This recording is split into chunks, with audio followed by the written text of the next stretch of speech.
Bom, para a pauta agora, que eu gosto tanto. Recentemente nós falamos aqui sobre as culturas maia e inca. Hoje se fala em 2012 de uma forma tão veemente, né?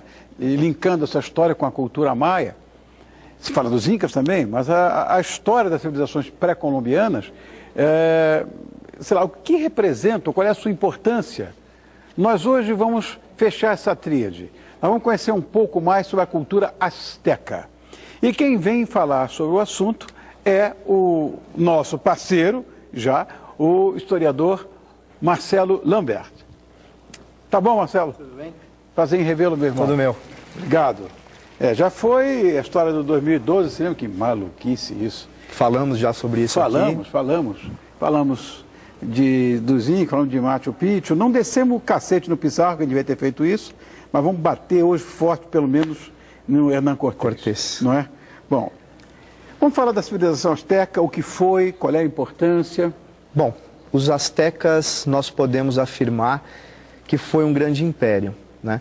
Os astecas, eles dominaram a região que hoje é o México, né? Tendo hoje onde é a cidade do México, que era a capital, Tenochtitlán Azteca. Era um povo que dominou toda aquela região através de guerras e conquistas, né? Eles mantiveram esse império partindo da realidade dos impostos, né? Era um modo de produção tributário, né? E partindo disso, esse império ele foi crescendo e dominando toda aquela região, né?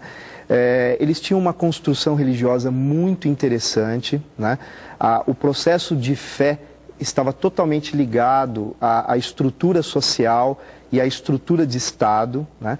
E foi um povo que também atingiu um conhecimento muito surpreendente para o momento histórico que eles se desenvolveram aqui na nossa América. Podemos afirmar tranquilamente que o Império Azteca faz parte dessas grandes civilizações que ocuparam, que na verdade que ocupou as Américas, né, antes da chegada dos espanhóis. Vamos então estabelecer um diferencial entre essas mais importantes culturas pré-colombianas, que foi a Azteca, a Maia e a Inca. Isso. Qual é vamos dizer, o particular da civilização asteca em relação às outras duas? Ok. É fundamental dizer que cada uma delas possui as suas particularidades, né? Os maias, inclusive o apogeu da civilização, que é o período que nós chamamos de Maia Puro, foi por volta de 250 depois de Cristo até 900 depois de Cristo. Aí nós entramos num profundo declínio.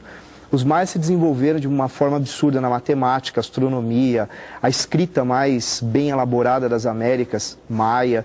Então os maias eles se destacaram por vários aspectos, só que por outro lado entraram num colapso que até hoje a gente vem estudando as causas. E ninguém consegue entender. Tem vários os fatores, um mais interessante que o outro, crise ambiental, superpopulação, crises de fé, enfim, vários os fatores que levaram a um processo de declínio.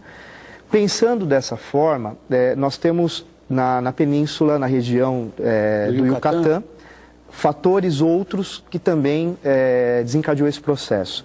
Então, a civilização maia ela tem várias particularidades, porque eram cidades-estado, então cada uma delas foi abatido por um tipo de problema que desencadeou o colapso. Já os incas, eles viveram na região andina, né? Desenvolveram um sistema também muito interessante, tributário, né? Eles iam conquistando os povos que viviam ao entorno do império, e ali eles foram impondo a ideologia religiosa, política, social e etc. dentro deste modelo social. A agricultura inca, por exemplo, era feita nas terraças, que a gente inclusive já discutiu aqui no programa, que é extremamente interessante, com os microclimas, enfim. Já os astecas faziam a sua agricultura em esteiras, sobre o Lago Texcoco e outras regiões ali da região. Mas sempre com uma agricultura muito desenvolvida, justamente para alimentar essa população que cada vez mais crescia. Então, a grande verdade é que as três grandes civilizações aqui da América pré-colombiana possuíam particularidades, especificidades, né? E cada uma delas se destacava em algum aspecto, né? Mas sempre de forma muito grandiosa. Vamos falar da Pedra do Sol, que quando se fala no Império Azteca, quando se fala na cultura azteca, todo mundo fala da Pedra do Sol. Vamos falar dela? Vamos. A Pedra do Sol, inclusive, existe muito equívoco, que toda vez que é colocada essa... está ela aí, ó. Isso, a Pedra do Sol, as pessoas confundem com o calendário maia. Exato. Na verdade, não, né? Nós estamos aí diante de uma peça asteca, né? Nós temos ali a representação dos 4 pontos cardeais, dos pontos colaterais e subcolaterais. Nós temos no centro da peça o Sol, né? Que é um monumento ao Huitzilopochtli, quer dizer, ao Sol, e sem dúvida nenhuma ela representa a complexidade que foi a civilização, o Império Azteca, né? Pela riqueza de detalhes, pelo que ela representa e o que ela remete, que é o Sol, que na verdade era uma das divindades mais importantes aí para os astecas. Bom, você falou agora há pouco de Tenochtitlan, né? Que foi a capital asteca, que tem uma arquitetura, me parece, muito peculiar. Não sei se nós temos fotografia, quanto você deve ter. Por que essa formação? Olha, Tenochtitlan nós podemos afirmar que do ponto de vista arquitetônico, ela é impressionante, né? Eu também acho. Observe que ela é como se fossem quarteirões, então você tinha a parte central, onde tinham os templos principais, e do centro para a periferia da cidade, você tinha grupos familiares, clãs familiares, que obviamente tinham uma grande relevância política, né?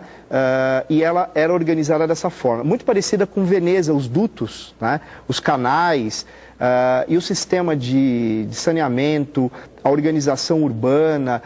Repare que na região central é onde você tinha toda a parte religiosa, né? Os grandes rituais eram realizados aí, e o mais impressionante, né?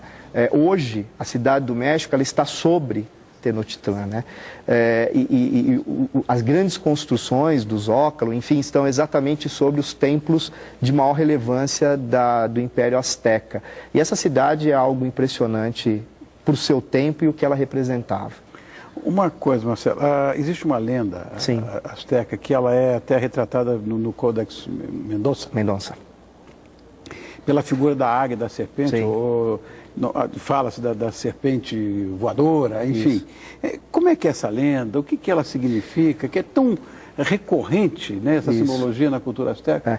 Inclusive está na bandeira do México, né? Exatamente. A águia e a serpente submetida pela águia sobre o cacto. Essa lenda ela é muito interessante, porque ela narra, inclusive no Códex aí nós temos a águia com a serpente, né, em suas garras.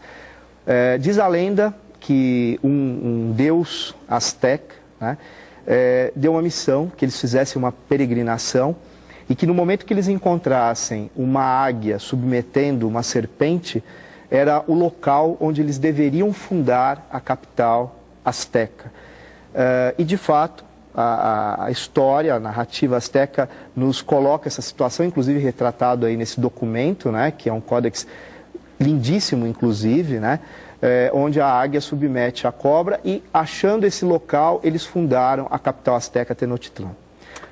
Um deus que eu acho que seguramente é o mais importante, que é o Quetzalcoatl. Sim. Quetzalcoatl significa serpente emplumada, né? Isso que eu queria falar, falei antes dela, para falar dele. No início, esse deus remetia à fertilidade. Depois ele passa a ter uma importância muito grande dentro do panteão, exatamente. E uma coisa interessante, porque o que é Quetzalcoatl? Na verdade, não é um deus em si, é um estágio. Então, o que seria isso? O homem, ele poderia ser um Quetzalcoatl. Como? Quando ele conseguisse superar a fatalidade do materialismo.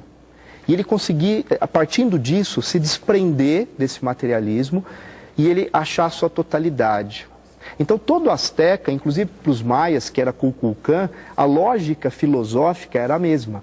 Ou seja, superar aquilo que estamos fadados socialmente e partir para uma profundidade humana, né? Você conseguir exacerbar isso, se superando através dos seus atos. Então, o sentido de Quetzalcoatl, do ponto de vista filosófico, é de uma profundidade incrível, Rony. Estou achando também. Remete, óbvio que a reflexão é muito mais profunda e muito mais extensa, mas a compreensão disso já dá para entender um pouco por que essas civilizações, no caso Maia e Azteca, por que eles tentavam se superar o tempo todo? Era se igualar aos seus deuses. Essa coisa da religião tem uma importância fundamental em todas essas culturas, né? Total. Os aztecas também tinham rituais. Sim. Podemos afirmar que era um povo ritual. Era um povo ritual. As 3 civilizações, no caso específico de hoje, que são os astecas, a religião era preponderante, ela era determinante, ela era o que normatizava a sociedade. O imaginário do povo asteca era um imaginário religioso, né? Então, os rituais, ele tinha esse caráter, o trabalho tinha esse caráter, as relações entre as classes sociais tinham esse caráter. Então, a religião, ela estava enraizada na vida de cada um dentro dessa sociedade. Agora você vai fazer Isso aí o que é? Isso é uma faca cerimonialista, né, que era usada em rituais de sangria, rituais de extração de coração. Isso era uma coisa... Vários tipos de rituais, e essa faca é uma faca cerimonialista. Quer dizer, tanto quanto os maias, os astecas também tinham esse tipo de cerimônia de... Sim, podemos talvez até afirmar que o número de sacrifícios no mundo asteca foi muito maior do que na civilização maia. Meu Deus. Né? Você vai fazer uma viagem agora para o México no final do ano? Isso. Nós estamos indo para o México para uma expedição científica. Né? O nome dessa expedição é a Expedição Odisseia no Mundo Maia. Né? E vamos sair da Cidade do México. O nosso ponto vai ser a Cidade do México. E depois nós vamos descer todo o sul até o Yucatán. Passando por várias cidades da civilização maia e buscando principalmente as causas do colapso.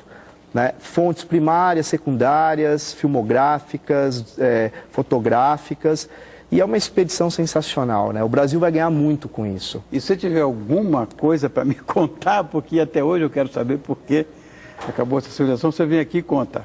Tudo bem. Eu posso passar o site da expedição, que é o portal oficial, é www.mundomaia.com.br. Só faltou uma coisa, a gente esculhambar aqui Hernán Cortés, né? Não deu tempo hoje. Não deu tempo, mas este imbecil, esse conquistador, acabou com essa civilização porque queria ouro, queriam coisas materiais para levar para o metal. Para atender o mercantilismo. Olha que absurdo. E os interesses aí da Europa. Obrigado, Marcelo. Marcelo Lamberto, nosso parceiro, quando o assunto é história, coisa que eu amo perdidamente, como você também, né?